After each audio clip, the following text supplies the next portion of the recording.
అసలు గోదావరిలో సర్ప్లస్ వాటరే లేదు. భారతదేశంలో సర్ప్లస్ వాటర్ మీద డిపిఆర్లు కన్సిడర్ చేయబడవు. ఈ దేశ చరిత్రలో సర్ప్లస్ వాటర్ మీద సెంట్రల్ వాటర్ కమిషన్ ఏ ప్రాజెక్టుకు కూడా అనుమతి ఇవ్వలేదు.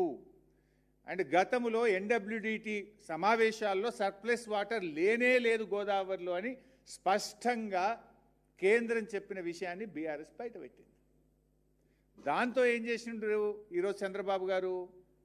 ఈ రెండు ప్రయత్నాలు కూడా ఫెయిల్ అయిపోయినాయి. దాంతో ఇప్పుడు ఏం చేసిందంటే కొత్తగా ఇప్పుడు థర్డ్ ప్లాన్, మూడవ ప్లాన్ను ఈరోజు ఆంధ్రప్రదేశ్ తెర మీదకి తెచ్చింది. ఆ మూడవ ప్లానే Godavari Kaveri link, interlinking of rivers. Interlinking of rivers పేరిట గోదావరి కావేరీ అనుసంధానము అనేటువంటి ఒక మూడో విషయాన్ని ఇలా ఆంధ్రప్రదేశ్ మూడవ ప్రయత్నాన్ని చేస్తూ ఉంది.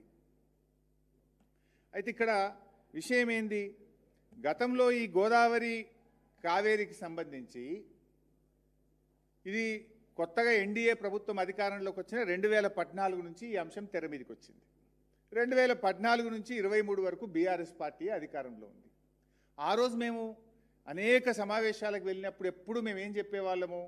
ఇంటర్లింకింగ్ ఆఫ్ రివర్స్ ఓకే, ముందు మా రాష్ట్ర అవసరాలు తీరిన తర్వాత ట్రిబ్యునల్ మాకు కేటాయించిన 968 టీఎంసీల ప్రాజెక్టుల టీఏసీ క్లియర్ అయిన తర్వాతనే ఇంటర్లింకింగ్ ఆఫ్ రివర్స్ మాట్లాడండి. ఆ తర్వాత కూడా ఇంటర్లింకింగ్ ఆఫ్ రివర్స్లో 50% నీళ్లు తెలంగాణకు ఇవ్వాలి అని చెప్పేవాళ్ళు. మూడవది, ఆ ఇంటర్లింకింగ్ ఆఫ్ రివర్స్ తెలంగాణలోని ఇచ్చంపల్లి ప్రాజెక్టు లేదా సమ్మక్క బ్యారేజ్ నుంచి ఆ నీటిని వినియోగించి ఎన్ఎస్పికి కలపాలని అనేక సమావేశాల్లో బీఆర్ఎస్ ప్రభుత్వం పోరాడుతూ వచ్చింది.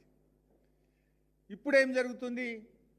ఇక తెలంగాణ నుంచి తీసుకుపోవడం లేదు. ఇక Polavaram to Nallamala Sagar to grand anicut Kaveri తీసుకుపోతాం అంటే మొత్తం తెలంగాణ రాష్ట్రాన్నే ఎలిమినేట్ చేసేటువంటి కుట్ర మూడవ ప్రయత్నం ఇప్పుడు ఆంధ్రప్రదేశ్ తెర మీదకి తెచ్చింది.